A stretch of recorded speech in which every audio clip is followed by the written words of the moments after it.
ಶಿಕ್ಷಣ ಚೆನ್ನಾಗಿದ್ರೆ ಅದೊಂದು ಅದೇ ಒಂಥರ ರಾಜ್ಯದ ಆರೋಗ್ಯವನ್ನು ಸರಿ ಮಾಡೋದು. ಬಿಕಾಸ್ ನಮ್ಮಲ್ಲಿ ಆ ಸಿಸ್ಟಮ್ ಇಲ್ಲ. ನಮ್ಮಲ್ಲಿ ಯಾವಾಗಲೂ ಕೂಡ ಒಂದು ಸಮಸ್ಯೆ ಇದೆ.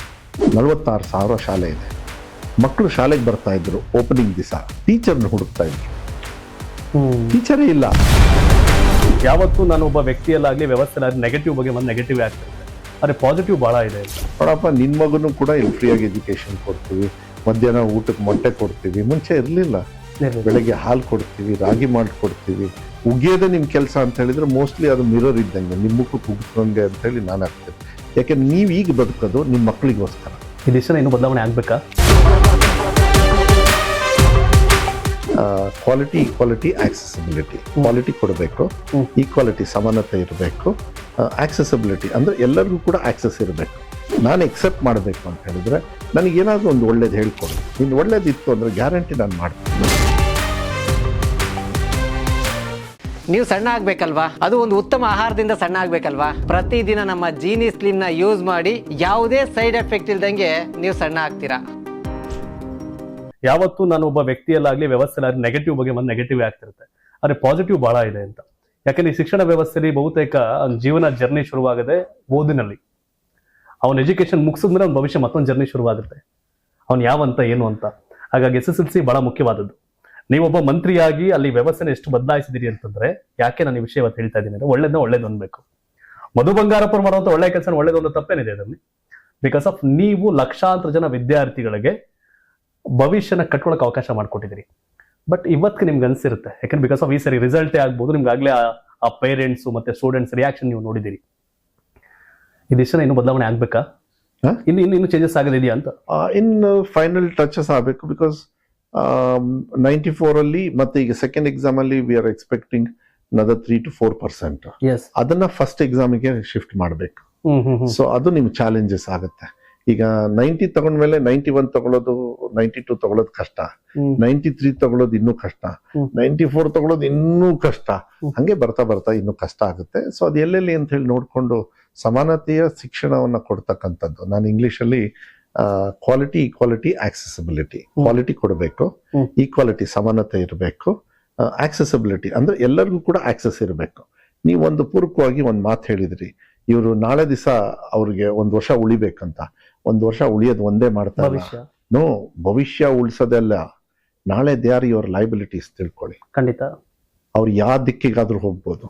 ನಾಳೆ ದಿವಸ ನಿಮ್ಮ ಸೋಷಿಯಲ್ ಸೆಕ್ಯೂರಿಟಿ ಇಶ್ಯೂಸ್ ಬರ್ತದೆ, ಎಲ್ಲದು. ಅದನ್ನ ಅಲ್ಲೇ ಹೊಡೆದಾಕ್ಬಿಟ್ರೆ ಇವರೆಲ್ಲರೂ ಕೂಡ ಒಳ್ಳೆ ಹಾದಿ ತಗೊಂಡು ಹೋದಾಗ ನಿಮ್ಮ ಸಮಾಜದಲ್ಲಿ ಒಳ್ಳೆ ನೋಡ್ತಾ ಇದೆ. ಕೆಲವೊಂದು ನಿರ್ಧಾರಗಳು ಮೊದಲು ಗೊತ್ತಾಗಲ್ಲ. ಅದಕ್ಕೆ ಹೇಳದ್ನಲ್ಲ, ನಾವು ನೆಟ್ಟಿರೋ ಬೀಜ ಶ್ರೀಗಂಧನ ಹೊಂಗೆನ ಬೇವ ಅಂತ ಗೊತ್ತಾಗಲ್ಲ. ನಿಮ್ಗೆ ನೆಟ್ಟೋರ್ ಮಾತ್ರ ಗೊತ್ತಿರುತ್ತೆ. ಮಧು ಬಂಗಾರಪ್ಪ ಅವರು ಅವತ್ತು ನಾನು ಮೊದ್ಲು ಯಾಕಂದ್ರೆ ಇದು 2ನೇ ಸಂದರ್ಶನ ಅಂದು ನಿಮ್ದು, ನೀವು ಮಂತ್ರಿ ಆದ್ಮೇಲೆ. ಅವತ್ತಿಗನ್ಸು ಇವೆಲ್ಲ ಪಾಸಿಬಿಲಿಟೀಸಾ, ಸಾಧ್ಯನಾ, ಏನ್ ಮಾತಾಡ್ತಾರೆ ಮಂತ್ರಿಗಳು, ಹೌದಾ ಅಂತ. ಅವತ್ತೊಂದಿಷ್ಟು ನೋಡೋರು ಕಾಮೆಂಟ್ ಹಾಕಿದ್ರು, ಇವೆಲ್ಲ ಆಗುತ್ತಾ ಅಂತ. ಬಟ್ ನಾನೊಬ್ಬ ಸಾಮಾನ್ಯ ವ್ಯಕ್ತಿಯಾಗಿ ನಿಂತು ನೋಡಿದಾಗ ಅನ್ಸುತ್ತೆ, ಲಕ್ಷಾಂತರ ಸ್ಟೂಡೆಂಟ್ಗಳಿಗೆ ಮಗದೊಂದು ಅವಕಾಶ ಕೊಟ್ಟಿದ್ದು ಅವ್ರ ಭವಿಷ್ಯ ಹಾಳಾಗದಿರೋದು ಕಾರಣ ಆದ್ರೆ ಹೇಳಿದ್ರಿ. ಸಮಾಜಘಾತುಕ ಶಕ್ತಿ ಆಗದೆ ಸಮಾಜಕ್ಕೆ ಉಪಯೋಗ ಆಗೋ ವ್ಯಕ್ತಿಗಳಾಗ ಮಾಡಿದ್ರಿ ಅಂತ. ಸೊ ಅದು ಸೊಸೈಟಿ ಉದ್ಧಾರ ಮಾಡ್ದಂಗೆ.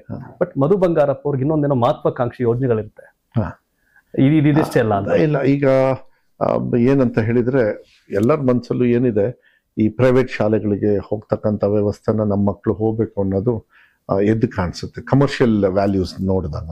ಸೊ ಆರ್ಥಿಕ ಶಕ್ತಿ ಇಲ್ದಾಗ, ಈಗ ನೋಡಿ, ಯಾರೋ ಒಂದು ಗೃಹಲಕ್ಷ್ಮಿ ದುಡ್ಡಲ್ಲಿ ನನ್ನ ಮಕ್ಕಳಿಗೆ ಫೀಸ್ ಕಟ್ಟಿ ರ್ಯಾಂಕ್ ತಗೊಂಡ್ವಿ ಅಂತ ಹೇಳಿದ್ರು.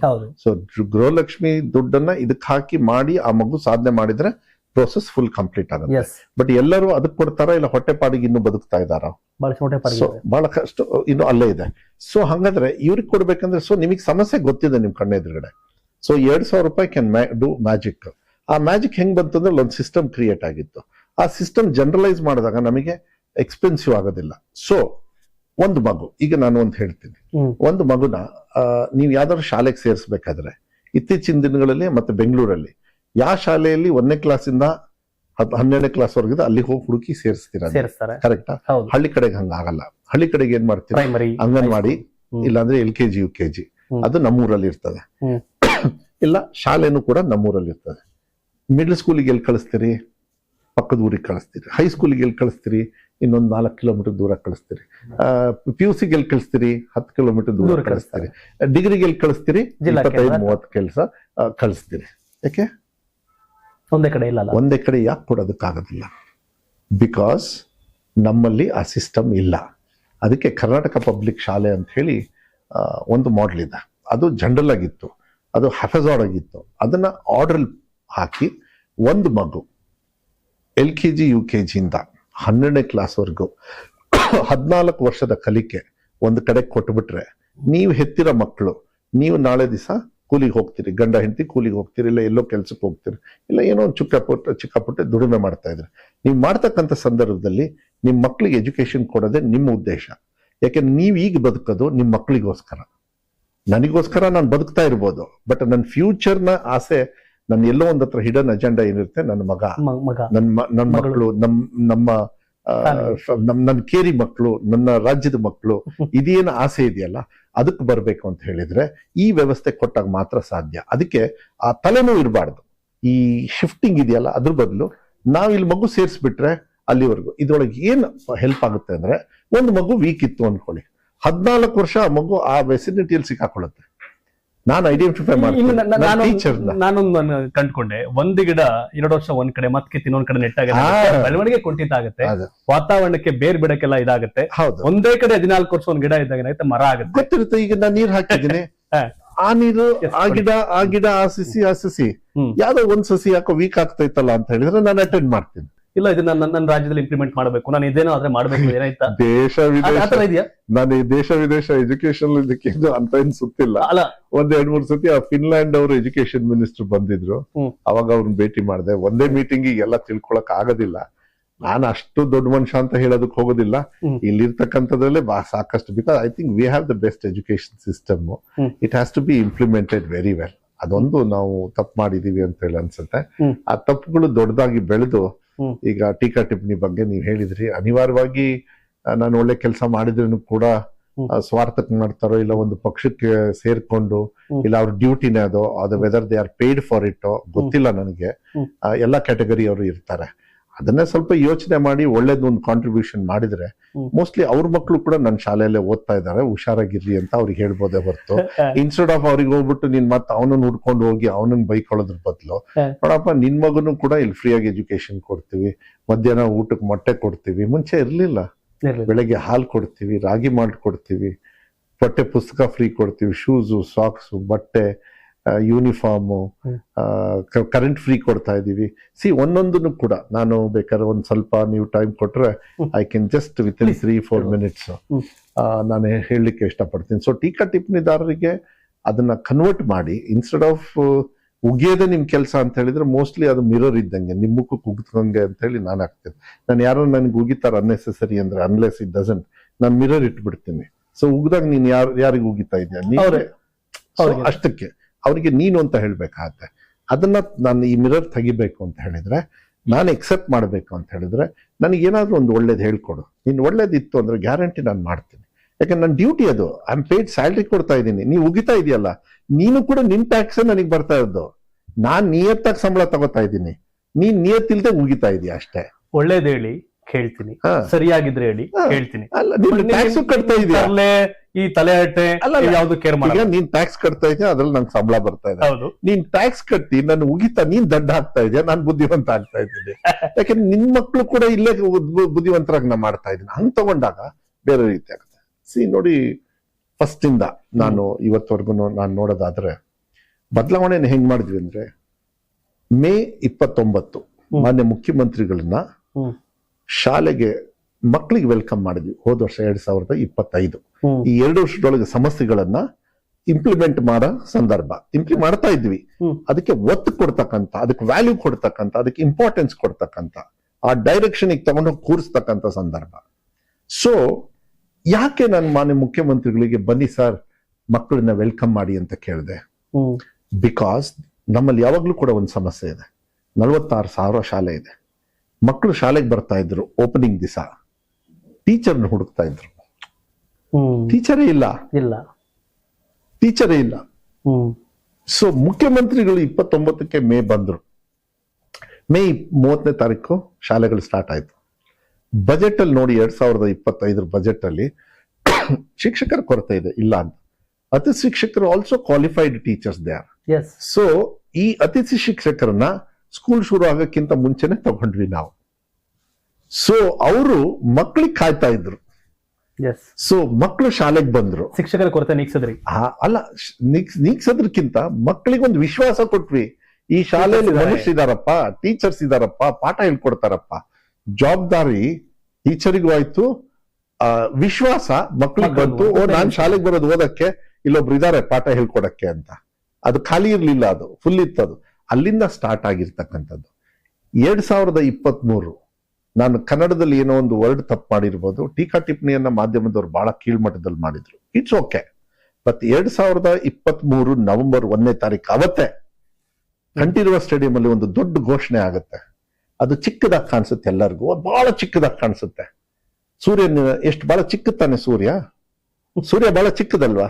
ತುಂಬಾ ದೊಡ್ಡ. ಹೊರಗಡೆ ಬೆಳಕೆ ಹೆಂಗ್ ಬರ್ತಾ ಇದೆ, ಆ ಚಿಕ್ಕ ಸೂರ್ಯ ನಿಮಗೆ ಇಲ್ಲಿಂದ ಕಾಣಿಸ್ತಾ ಇದೆ. ಹತ್ರ ಹೋಗಿ ನೋಡ್ರಿ ನೀವು ಸ್ವಲ್ಪ. ಅವತ್ತು ಮಾನ್ಯ ಮುಖ್ಯಮಂತ್ರಿಗಳು ಒಂದು ಅನೌನ್ಸ್ ಮಾಡ್ತಾರೆ. ಏನಂತ ಅನೌನ್ಸ್ ಮಾಡ್ತಾರೆ? ಇಡೀ ರಾಜ್ಯದಲ್ಲಿ ಇರ್ತಕ್ಕಂಥ ಸರ್ಕಾರಿ ಶಾಲೆ ಫ್ರೀ ಪವರ್, ಫ್ರೀ ವಾಟರ್ ಅಂದ್ರು. ಉದ್ದೇಶ ಏನು? ಯಾವ್ದು SDMC ಇದೆಯಲ್ಲ, ಅವ್ರು ಕರೆಂಟ್ ಬಿಲ್ ಕಟ್ಟಕ್ಕೂ ದುಡ್ಡು ಇರ್ತಿರ್ಲಿಲ್ಲ, ಯಾಕಂದ್ರೆ ಯಾರು ಕೊಡ್ತಾ ಇರ್ಲಿಲ್ಲ ಸರ್ಕಾರಿ ಶಾಲೆಗೆ. ನಾನೇನ್ ಮಾಡೋದು, ಫ್ರೀ ಅಂದ ತಕ್ಷಣ ಯಾರು ಕಂಪ್ಯೂಟರ್ನ ಒಳಗಡೆ ಇಟ್ಟಿದ್ರು, ಯಾಕಂದ್ರೆ ಮೇಲ್ಗಡೆ ಇಟ್ಟರೆ ಕರೆಂಟ್ ಬಿಲ್ ಕಟ್ಟಬೇಕಲ್ಲ, ಅವೆಲ್ಲ ಬಂದ್ವು. ಅದ್ರ ಜೊತೆಗೆ ಎಕ್ಸಾಮ್ ಸ್ಟ್ರಿಕ್ಟ್ ಮಾಡಿದೆ. ಮಕ್ಕಳು ಫೇಲ್ ಆದ್ರು. ಪಾಠ ಯಾರಪ್ಪ ಹೇಳ್ಕೊಡ್ಬೇಕು? ತಂದೆ ತಾಯಿನ, ನಾನಾ, ನೀವಾ? ಇಲ್ಲಲ್ಲ, ಪಾಠ ಮೇಷ್ಟ್ರು ತಾನೇ ಹೇಳ್ಕೊಡ್ಬೇಕು. ನಿನ್ನ ಎದುರುಗಡೆ ನಿಮ್ ಮಕ್ಕಳು ಫೇಲ್ ಆಗಿದಾರಪ್ಪ, ಸ್ಪೆಷಲ್ ಕ್ಲಾಸ್ ಸಾಯಂಕಾಲ ತಗೋ, ಕರೆಂಟ್ ಇದೆ, ಬೆಳಗ್ಗೆ ತಗೋ. ಇಷ್ಟೇ ಮಾಡಿದ್ದು. ಒಂದು small initiative. Most of the government schools in Karnataka ಎಲ್ಲಿ ಮಕ್ಕಳಿಗೆ ಸಹಾಯ ಬೇಕು, SDMC ಅವರಿಗೆ ಅಥಾರಿಟಿ ಕೊಟ್ಟಿದ್ದೀವಿ. ಟೀಚರ್ಸ್ ಜೊತೆಗೆ ಮಾತಾಡ್ಕೊಂಡು, ಯಾಕಂದ್ರೆ ಹೆಣ್ಮಕ್ಳು ಇರ್ತಾರೆ, ಗಂಡು ಮಕ್ಳು ಇರ್ತಾರೆ, ಪುಟಾಣಿ ಮಕ್ಳು ಇರ್ತಾರೆ, ಅವ್ರಿಗೆಲ್ಲ ಸೇಫ್ಟಿ ಸೆಕ್ಯೂರಿಟಿ ಜೊತೆಗೆ ಒಳ್ಳೆ ಲೈಟ್ ಹಾಕಿ. ಎಷ್ಟೊಂದು ಶಾಲೆಯಲ್ಲಿ, ಸರ್ಕಾರಿ ಶಾಲೆಯಲ್ಲಿ ನಾವೆಲ್ಲ ಕಡೆ ಫ್ಯಾನ್ ಕೊಡ್ಸಕ್ಕಲ್ಲ, ಅವರೇ ದತ್ತು ತಗೊಂಡು ಅವರೇ ಫ್ಯಾನ್ ಹಾಕಿದ್ದಾರೆ, ಒಳ್ಳೆ ಲೈಟ್ ಹಾಕಿದ್ದಾರೆ, ಒಳ್ಳೆ ಕಿಟಕಿ ಇದೆ, ಒಳ್ಳೆ ಹೊರಗಡೆಗೆ ಲೈಟ್ ಸೆಕ್ಯೂರಿಟಿ. ಯಾಕಂದ್ರೆ ಕರೆಂಟ್ ಕಟ್ತಾ ಇಲ್ಲ. ಕರೆಂಟ್ ಸಿದ್ದರಾಮಯ್ಯ ಸಾಹೇಬ್ರು ಫ್ರೀ ಮಾಡಿದ್ರು. ಬಡವ್ರ ಮನೆ ಹೆಂಗೆ ಗೃಹ ಜ್ಯೋತಿಯಲ್ಲಿ ಬೆಳಕು ಮಾಡಿದ್ರು, ಶಾಲೆನೂ ಬೆಳಕು ಮಾಡಿಕೊಟ್ರು. ಸೊ ನೈಟ್ ಟೈಮ್ ಕೂಡ ಎಕ್ಸಾಮ್ ಹತ್ರ ಬಂದಾಗ ಸ್ಪೆಷಲ್ ಕ್ಲಾಸ್, ಬೆಳಗ್ಗೆ 4 ಗಂಟೆ ಕೆಲವು ಕಡೆಗೆ ಕ್ಲಾಸಸ್ ತಗೊಳ್ತಾ ಇದ್ದಾರೆ. ಮಧ್ಯಾಹ್ನ ಬಿಸಿ ಊಟದಲ್ಲಿ ಸ್ವಲ್ಪ ಉಳಿಸಿ ಬೆಳಗ್ಗೆ ತಿಂಡಿ ಮಾಡ್ಕೊಡ್ತಾ ಇದ್ದಾರೆ. ಇದನ್ನೆಲ್ಲ ಹೆಂಗ್ ಬಂತು ಅಂದ್ರೆ, ಇದು ಒಂದು ಕಾರ್ಯಕ್ರಮದಿಂದ. ಅರ್ಥ ಅವತ್ತು ಯಾರು ಮಾಡ್ಕೊಳ್ಳಿಲ್ಲ. ನನಗ್ ಗೊತ್ತಿತ್ತು ಇದ್ರ ಇಂಪ್ಯಾಕ್ಟ್ ಸಖತ್ತಾಗಿರುತ್ತೆ ಅಂತ. ಅದರ ಫಲಿತಾಂಶ ಈಗಲೂ ಬರ್ತಾ ಇದೆ, ಈಗಲೂ ಕೂಡ ನಡೀತಾ ಇದೆ. ಸರ್ಕಾರಿ ಶಾಲೆಯಲ್ಲಿ ಯಾರಿಗೂ ಜವಾಬ್ದಾರಿನೇ ಇಲ್ಲ. ಆರಾಮಾಗಿ ಎಷ್ಟಾದ್ರೂ ಕರೆಂಟ್ ಹಾಕೊಳ್ಳಿ, ವೇಸ್ಟ್ ಮಾಡಬೇಡಿ. ಬಟ್ ಲೈಟ್ ಅಲ್ಲಿ ಮಕ್ಕಳಿಗೆ ನೈಟ್ ಅಲ್ಲಿ ಸಾಯಂಕಾಲ ಪಾಠ ಹೇಳ್ಕೊಡಿ. ನೀವು ಫೇಲ್ ಆಗಿದ್ದೀರಾ, ನಾನ್ ಟೀಚರ್, ಐ ಆಮ್ ರೆಸ್ಪಾನ್ಸಿಬಲ್, ನಾನು ರೆಸ್ಪಾನ್ಸಿಬಲ್. ನೀವು ಫೇಲ್ ಆಗಿದ್ದಕ್ಕೆ. ಈಗ ಫೇಲ್ ಆಗಿದಾರಲ್ಲ ಮಕ್ಕಳಿಗೆ ಮತ್ತೆ ತಗೋತಾ ಇದಾರಲ್ಲ, ಅವ್ರಿಗೆಲ್ಲರಿಗೂ ಸಾಯಂಕಾಲ, ಡೇ ಟೈಮು, ಬೆಳಗ್ಗೆ ತಗೊಂಡು ಎಕ್ಸಾಮ್ ತಗೊಳ್ತಾ ಇದಾರೆ. These are the small initiatives. ಅದ್ರ ಜೊತೆಗೆ December 30th ಒಳಗೆ you have to finish subjects ಎಲ್ಲ ಮುಗಿಸ್ಬಿಡ್ಬೇಕು. 30 ಮಾಡ್ಲೇಬೇಕು. 1ನೇ ತಾರೀಕು ಜನವರಿಯಿಂದ ರಿವಿಷನ್ ಎಲ್ಲ ಮೇಲ್ಕ್ ಎಲ್ಲ ಮೇಲ್ಕ್ ಹಾಕ್ಬೇಕು, ಆರಾಮ ಮೇಲ್ಕ್ ಹಾಕ್ಬೇಕು. ಆಮೇಲೆ ಮೋಸ್ಟ್ ಇಂಪಾರ್ಟೆಂಟ್ ಇನ್ನೊಂದು, ಎಷ್ಟು ಈ ಹನಿ 0.1%, 0.25%, 1.5%, 2%, 1%, ಈ ಪರ್ಸೆಂಟ್, ಆ ಪರ್ಸೆಂಟ್, ಒಂದೊಂದು ಡಿಸಿಷನ್ಗೆ ತುಂಬ್ಕೊಂಡು 94.1% ಬಂದಿರೋದು. ಇನ್ನೊಂದು ಏನು ಮುಖ್ಯ ಅಂತ ಹೇಳಿದ್ರೆ, ಈ ಪ್ರಿಪರೇಟರಿ ಎಕ್ಸಾಮ್ಸ್ ನಡೆಯೋದು ಅವ್ರು ಸ್ಕೂಲ್ ಮಟ್ಟದಲ್ಲೇ ಮಾಡ್ಬಿಡೋರು, ಡಿಸ್ಟ್ರಿಕ್ಟ್ ಮಟ್ಟದಲ್ಲೇ ಮಾಡೋರು ಅವರೇ. ಈಗ ಆ ಕಡೆ ವೀಕ್ ಇತ್ತು ಅಂದ್ರೆ ಡಿಸ್ಟ್ರಿಕ್ಟ್, ಅವ್ರು ವೀಕ್ ಆಗಿ ಕ್ವಶನ್ ಪೇಪರ್. ಫೈನಲ್ ಎಕ್ಸಾಮ್ ಎಲ್ಲಿಂದ ಬರೋದು? ಪೇಪರ್ ಸ್ಟೇಟ್ ಇಂದ ಬರೋದು, ಅದು ಸ್ಟ್ಯಾಂಡರ್ಡ್ ಆಗಿ ಬರೋದು. ಸಿಕ್ಕಾಕೊಂಡ್ಬಿಡೋರು ಮಕ್ಕಳು. ಈಗೇನ್ ಮಾಡಿದ್ವಿ, first, second, third preparatory exam state ಇಂದಾನೆ ಕೊಡ್ತಾ ಇದೀವಿ. ಸ್ಟೇಟ್ ಇಂದ ಕೊಟ್ಟ ತಕ್ಷಣ ಇದೇ ಫಸ್ಟ್ ಟೈಪ್ ಮಾಡಿದ್ದು. ಮಾಡಿ ಪ್ಲಾನ್ ಕೊಟ್ಟಿದ್ವಿ. ಮಕ್ಕಳು ಫೇಲ್ ಆಗ್ತಾರೆ. ಒಬ್ರು 35 ತಗೊಳ್ತಾನೆ, ಅವ್ನು 60 ತರಬೇಕು. 60 ತಗೊಳ್ಳೋನು 80 ತಗೋಬೇಕು. 80 ತಗೊಳ್ಳೋನು 90 ತಗೋಬೇಕು. 4 ತಗೊಳ್ಳೋನು 40 ತಗೋಬೇಕು. ಬರೀ 4 ತಗೊಳ್ಳೋನು 40 ತಗೋಬೇಕು. ನಿಂದು ಕೆಲಸ ಅದು. ಮಕ್ಳು ಯಾಕೆಂದ್ರೆ ನೀನ್ ಪಾಠ ಹೇಳ್ಕೊಟ್ಟಿದ್ದು ಫೇಲ್ ಆಗಿದೆ ಅಂತ. ಬೆಸ್ಟ್ ಟೀಚರ್ಸ್ ಎಲ್ಲಿದ್ದಾರೆ ಅಂದ್ರೆ ಸರ್ಕಾರಿ ಶಾಲೆನೆ, ಅವರೆಲ್ಲ ಮೆರಿಟೆಡ್. ನಾನು ಇವೆಲ್ಲ ಕೇಳ್ತಿದ್ರೆ, ಬೆಳಗಾವಿಯಿಂದ ಬೆಂಗಳೂರುವರೆಗೂ, ಮಂಡ್ಯದಿಂದ ಮಂಗಳೂರುವರೆಗೂ, ಕೋಲಾರದಿಂದ ಕರಾವಳಿ ಭಾಗದವರೆಗೂ ಕೂಡ ಎಲ್ಲಾ ಕಡೆ ಒಂದೇ ರೀತಿಯ ಕ್ವಶನ್ ಪೇಪರ್ಸ್, ಎಲ್ರಿಗೂ ಒಂದೇ ರೀತಿಯ ಶಿಕ್ಷಣ. ಶಿಕ್ಷಕರಿಗೆ ಹೊಣೆ, ಅಪ್ಪ ನೀನೇ ಜವಾಬ್ದಾರಿ, ಕಲ್ಸು. ಕ್ವಾಲಿಟಿ, ಈಗ ನಾನು ಈ ಕ್ವಾಲಿಟಿಗೆ ಮಾತಾಡ್ತಾ ಇದ್ದೀನಿ, ವಾವ್. ಈ ಕ್ವಾಲಿಟಿನ ಅದು. ನೀವು ಮನ್ಸಿಗೆ ಬಂದಂಗ ಪಾಠ ಹೇಳ್ಕೊಟ್ಟು ಎಕ್ಸಾಮ್ ನ ಹಂಗ ಹೇಳ್ಬಿಟ್ರೆ ಯುದ್ಧಕ್ಕೆ ಕಳಿಸ್ತೀರಿ. ವಿರೋಧ ಆ ಕಾರಣಕ್ಕೆ ಉತ್ತರ ಕರ್ನಾಟಕ ಭಾಗದ ರಿಸಲ್ಟ್ ರೈಸ್ ಆಗಿದೆ. ಅದೇ reason. ಅಲ್ಲಿ ರಾಹುಲ್ ಅಂತ ಹೇಳಿ ನಮ್ಮ ACPI okay, additional commissioner, divisional commissioner ಯಾರಿದ್ದಾರೆ ಅವ್ರು ನಂಗೆ ಹೇಳಿದ್ರು, ನಾವು ಒಂದು 6 months ಬ್ಯಾಕ್ ಯಾವ್ದೋ ಒಂದು CM ಸಾಹೇಬ್ರದ್ದು ಜೇವರ್ಗಿಯಲ್ಲಿ ಫಂಕ್ಷನ್ ಮುಗೀತು, ಗುಲ್ಬರ್ಗಾಗೆ ಹೋಗಿ ಅಲ್ಲಿಂದ ಫ್ಲೈಟ್ ತಗೊಳ್ಳೋದಿತ್ತು, CM ಅವ್ರದೇ ಫ್ಲೈಟ್ ಇತ್ತು. CM ಅವ್ರು ಇನ್ನೊಂದು ಫಂಕ್ಷನ್ ಮುಗಿಸ್ಕೊಂಡ್ ಬರ್ತೀವಿ ಅಂತ ಹೇಳಿ ಅವ್ರು ಹೋದ್ರು. ನಾನು ಕೃಷ್ಣ ಬೈರೇಗೌಡರು ಎಲ್ಲ ಇದ್ವಿ. ಅವಾಗ ಸುಮ್ನೆ ಈ ಕಡೆ ಕರ್ಸಿ ರಾಹುಲ್ಗೆ ಮಾತಾಡ್ತಾ ಇದ್ವಿ, ಏನ್ ರಾಹುಲ್ ಮತ್ತೇನಾಗುತ್ತೆ ಅದು 12% 13% ನೀವು ಮಾಡ್ತೀರಾ? ಇಲ್ಲ sir, will cross 25. I said how can you do what? ಏನ್ ಮಾತಾಡ್ತಾ ಇದ್ದೀರಾ? ಇಲ್ಲ ಸರ್, ಹಿಂಗಿಂಗೆ. So he had 40 point program and 29 point state program. ಆ 40 point ಪ್ರೋಗ್ರಾಮ್ಸ್ ಅವ್ರು ಏನ್ ಮಾಡಿದ್ರು ಬಹಳ ಅದ್ಭುತವಾಗಿ ಮಾಡಿದ್ರು. ಅದು ಯುದ್ಧ ಕಾಲ ಶಸ್ತ್ರಾಭ್ಯಾಸ ಅಂತ ಹೇಳೋದಿಲ್ಲ, ಯಾಕಂದ್ರೆ it was not for exam time, it was for the whole year. ಅವಮಾನ ಅವರಿಗೆ ನಾಚಿಕೆ ಇಲ್ಲ. ನಮಗೆ ಅವಮಾನ ಆಗಬೇಕು, ನಮ್ಮ ಮಕ್ಕಳು ಫೇಲ್ ಆಗ್ತಾರೆ, ನನಗೆ ಅವಮಾನ ಆಗ್ಬೇಕು, ಅವಾಗ್ಲೇನೆ ನಾನು ಹೇಳೋದು. ನಮಗ್ ಗೊತ್ತಾಗಬೇಕು ನಮ್ಮ ಮಕ್ಕಳು ಫೇಲ್ ಆಗ್ತಾ ಇದ್ದಾನೆ, ನಾಚಿಕೆ ಆಗ್ಬೇಕು, ನನಗೆ ನಾಚಿಕೆ ಅವಾಗ್ಲೇನೆ ಹೇಳೋದು. ಅವಾಗ ನಾಚಿಕೆ ಅಲ್ಲ, ಅದನ್ನ ರೆಸ್ಪಾನ್ಸಿಬಿಲಿಟೀಸ್ ಆಗಿ ತಗೊಂಡ್ರು. ಅಲ್ಲಿ ಇರ್ತಕ್ಕಂಥ ಶಾಸಕರು ತಗೊಂಡು ಅಕ್ಷರಾವಿಷ್ಕಾರ ಅಂತ ಹೇಳಿ 5,000 ಕೋಟಿಯಲ್ಲಿ 25% ನಾವು ಸರ್ಕಾರದಲ್ಲಿ 1,225 ಕೋಟಿ ಬರೀ ಶಿಕ್ಷಣಕ್ಕೆ ಖರ್ಚು ಮಾಡಬೇಕು. ವಿರೋಧ ಪಕ್ಷ ಶಾಸಕರಾಗ್ಲಿ ಯಾರೇ ಆಗ್ಲಿ, ಅದೇ ಕಲ್ಯಾಣ ಕರ್ನಾಟಕಕ್ಕೆ ಸ್ಪೆಷಲ್ ಪ್ಯಾಕೇಜ್ ಕೊಡ್ತಾ ಇರೋದು. ಸಿದ್ದರಾಮಯ್ಯ ಸಾಹೇಬ್ರು ಅಕ್ಷರಾವಿಷ್ಕಾರ ಅಂತ ಏನ್ ಕಲ್ಯಾಣ ಕರ್ನಾಟಕ ನಿಧಿ ಅಂತ 5,000, ಅದ್ರೊಳಗೆ 25% ಮಿನಿಮಮ್ ನೀವು ಖರ್ಚು ಮಾಡಿ, ಇನ್ನು 75 ಏನ್ ಬೇಕಾದ್ರೆ ಮಾಡ್ಕೊಳ್ಳಿ. ನಂಬಲ್ಲ ಕೆಲವರು, especially people like Rai Reddy ಮತ್ತೆ ನಮ್ಮ BR ಪಾಟೀಲ್, ಕೆಲವರೆಲ್ಲ ಅವ್ರು ಏನ್ 25% ಇದೆ ಅದಕ್ಕಿಂತ ಜಾಸ್ತಿ ಖರ್ಚು ಮಾಡಿದ್ದಾರೆ. ಎಲ್ಲ ಕಡೆ ಕೆಲವರು, ನಾನು ಆ ತರ ಹೇಳ್ತಾ ಹೋದ್ರೆ ಹೆಸರು ಬೇಕಾದ ಜನ ವಿರೋಧ ಪಕ್ಷದವ್ರು ಮಾಡಿದ್ದಾರೆ. ವಿರೋಧ ಪಕ್ಷದವರು ಕೂಡ ಅವ್ರಿಗೆ ಏನ್ KKRDB ಫಂಡ್ ಬರುತ್ತೆ, ಅವರು ಕೂಡ ಕರಿಯಮ್ಮ ಅಂತ ಹೇಳಿ JDS ಅಲ್ಲಿ ಇದ್ದಾರೆ. ಯಾಕಂದ್ರೆ ನಾನು JDS ಅಲ್ಲಿ ಇದ್ದೆ. ಸೊ ಅವ್ರು ಹೇಳಿದ್ರು, ಮಧುವಣ್ಣ ನಮ್ಗೆ ಹೆಲ್ಪ್ ಮಾಡಿ ದೇವ್ದೂರು. ಈ ತರ ಯಾಕೆ ನಾನು ಹೇಳ್ತಾ ಇದ್ದೀನಿ ಅಂದ್ರೆ, ವಿರೋಧ ಪಕ್ಷದವರು ಎಲ್ಲರೂ ಕೂಡ ಆ ಜವಾಬ್ದಾರಿನ ಅನಿವಾರ್ಯವಾಗಿ ತಗೊಳ್ಬೇಕಾಯ್ತು. ಅದು ಬಂತು, ಅವರು ತಗೊಳ್ತಾ ಇದ್ರು, ಅದಕ್ಕೆ ಮ್ಯಾಚ್ ಆಯ್ತು, ಅದಕ್ಕೋಸ್ಕರ. ಸೊ ಇದು ಎಲ್ಲರ ಕಾಂಟ್ರಿಬ್ಯೂಷನ್. ನಾವು ಡಿಸೈನ್ ಮಾಡ್ತಾ ಬಂದ್ವಿ, ಅದನ್ನ ಇಂಪ್ಲಿಮೆಂಟ್ ಮಾಡ ಬಂದ್ವಿ. ಸೊ ರಾಹುಲ್ ಅವರು 25% ಮೇಲೆ ಅಂತ ಹೇಳಿದಾಗ ನಾನು ಒಳಗಡೆ ನಕ್ಕೆ, ಹೊರಗಡೆ ತೋರಿಸ್ಕೊಳ್ಳಿಲ್ಲ. ಯಾಕಂದ್ರೆ ಅವನಿಗೆ ವಿಶ್ವಾಸ ಇರ್ಬೇಕಾದ್ರೆ ಒಬ್ಬ IS ಆಫೀಸರ್ಗೆ ನಾನು ಅದು ಖಂಡನೆ ಮಾಡಬಾರ್ದು. ಅದ್ರ ಮನ್ಸಲ್ಲಿ ಅನ್ಕೊಂಡು ಇದು ಅಸಾಧ್ಯ ಅಂತ ಹೇಳಿ. ಆಮೇಲೆ ಬಂದು ನಾನು ರಶ್ಮಿ ಅವ್ರಿಗೆ, ACS ಅವ್ರಿಗೆ, ನಮ್ಮ ಪ್ರಿನ್ಸಿಪಲ್ ಸೆಕ್ರೆಟರಿ ಮಾತಾಡಿದಾಗ ಮೆಲ್ಲಕ್ಕೆ ಹೇಳ್ತಾ ಇದ್ದಾರೆ, ಇಲ್ಲ sir, he's planned, will see sir, I don't think so, let us see sir ಅಂದ್ರು. ಹೂ ಅನ್ನಲ್ಲ. ಆಮೇಲೆ ನೋಡ್ತಾ ಹೋದ್ರೆ ಅದನ್ನ ಫುಲ್ ಸ್ಟೇಟಿಗೆ ಇಂಪ್ಲಿಮೆಂಟ್ ಮಾಡಿ ಅಂದ್ಬಿಟ್ಟೆ. ಯಾಕಂದ್ರೆ ಅಷ್ಟು ಅದ್ಭುತವಾಗಿ ಅವ್ರು ಮಾಡಿದ್ರು. ಆಮೇಲೆ CEO DC ಆಫ್ ಡಿಸ್ಟ್ರಿಕ್ಟ್ ಅವ್ರು ಎಲ್ಲಿ ಹೋಗ್ತಾರ ಅಲ್ಲೇ ಹೋಗಿ ಮಕ್ಳ ಜೊತೆಗೆ ಊಟ ಮಾಡೋರು. ಯಾರೋ CEOs ಒಂದಿಷ್ಟು ಜನರು ಹೋಗಿ ಪಾಠ ಹೇಳ್ಕೊಡೋರು. ಶಿವಮೊಗ್ಗ ಹೇಮಂತ್ ಅಂತ ಹೇಳಿ CEO ಇದ್ದಾರೆ, ಅವರೆಲ್ಲ ಹೋಗಿ ಏನೇನ್ ಪ್ರೋಗ್ರಾಮ್ಸ್ ನ ಹಾಕಿದ್ದಾರೆ. So it's contribution of everything. Madhu Bangarappa ಒಬ್ಬರೇ ಅಲ್ಲ, ಸಿದ್ದರಾಮಯ್ಯ ಸಾಹೇಬ್ರೆ ಮೇನು. ಯಾಕೆಂದ್ರೆ ಸಿದ್ದರಾಮಯ್ಯ ಸಾಹೇಬ್ರು ಆ ಕಣ್ಣಿಟ್ಟಿದ್ರಲ್ಲ ನನ್ನ ಜವಾಬ್ದಾರಿ. ನಾನಲ್ಲ ಶಿಕ್ಷಣ ಸಚಿವ, ನನ್ನ ಶಿಕ್ಷಣ ಸಚಿವನನ್ನ ಚೆಕ್ ಮಾಡ್ತಾ ಇದ್ರು ಸಿದ್ದರಾಮಯ್ಯ ಸಾಹೇಬ್ರು, ನನ್ನನ್ನ ಚೆಕ್ ಮಾಡ್ತಾ ಇರಲ್ಲ, ಫೀಲ್ಡ್ ಅಲ್ಲಿ ಚೆಕ್ ಮಾಡ್ತಾ ಇದ್ರು. ಆಮೇಲೆ ಈಗ ಚೆನ್ನಾಗಿ ರಿವ್ಯೂಸ್ ಅಲ್ಲೆಲ್ಲ ತಗೊಳ್ತಾ ಇದ್ರು. ಅದನ್ನೆಲ್ಲನೂ ಕೂಡ ಅಬ್ಸರ್ವ್ ಮಾಡಿ, ಸಮಸ್ಯೆ ಇದ್ದಾಗ ಅದು ನನ್ನ ವೀಕ್ನೆಸ್, ಅದು ನಾನು ತಪ್ಪು ಮಾಡ್ಬಿಟ್ಟಿದ್ದೀನಿ ಆಗಿದೆಯೋ, ಅದ್ರ ಬದಲು ಅದನ್ನ ಹೆಂಗ್ ಸರಿಪಡಿಸ್ಕೋಬೇಕು ಅಂತೇಳಿ ಒಂದು ಮನೋಭಾವನೆ ಇದ್ದು ಬಿಟ್ರೆ ಅದು ಸಾಕು, ಅದು ಬಹಳ ಒಳ್ಳೇದು. ನನ್ಗೆ ಆಗ್ಲೇ ಹೇಳಿದೆ, ಯಾಕೆಂದ್ರೆ ಯಾರು ಕೂಡ ಈ ಸಣ್ಣ ಪುಟ್ಟ ಗಿಡ ಬೆಳೆಸಕ್ ಆತಲ್ಲ, ಅದೇ ಬೆಳಿ ತಂದು ಬಿಡ್ತಾರೆ. ತುಂಬಾ ವ್ಯಾಲ್ಯೂಯಬಲ್ ಅಂತಂದ್ರೆ ಶಿಕ್ಷಣ ಚೆನ್ನಾಗಿದ್ರೆ ಅದೇ ಒಂಥರ ರಾಜ್ಯದ ಆರೋಗ್ಯವನ್ನ ಸರಿ ಮಾಡೋದು.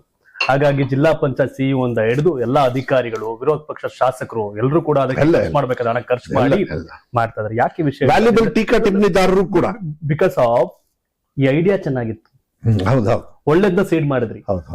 ಯಾವಾಗ ನೀವ್ ಇದನ್ನೆಲ್ಲಾ ಮಾಡಿದ್ರಿ, ಇದೆಲ್ಲ ಕಾರಣ ಆಯ್ತು. ಬಟ್ ಬಹಳ ಖುಷಿ ಆಗೋ ವಿಷಯ ಅಂತಂದ್ರೆ, ಉತ್ತರ ಕರ್ನಾಟಕ ಮಂದಿ ನನ್ಗೆ ಇವಾಗ್ಲೂ ಹೊಟ್ಟೆ ಉರಿಯುತ್ತೆ. ನಾವೇನಲ್ಲಿ ಮಂಡ್ಯದವ್ರು 100 ಕಿಲೋಮೀಟರ್ ಬರ್ತೀವಿ, ಇಲ್ಲೇನು ಬರ್ತೀವಿ, ಆದ್ರೆ ಆ ಭಾಗದಿಂದ ಬಂದು ಇಲ್ಲಿ ಬದುಕು ಕಟ್ಕೊಳಕ್ ಬರ್ತಾರೆ, ಕನ್ನಡ ಕಾರ್ಮಿಕರಾಗೋ ಮತ್ತೊಂದೋ ಮಗದೊಂದು.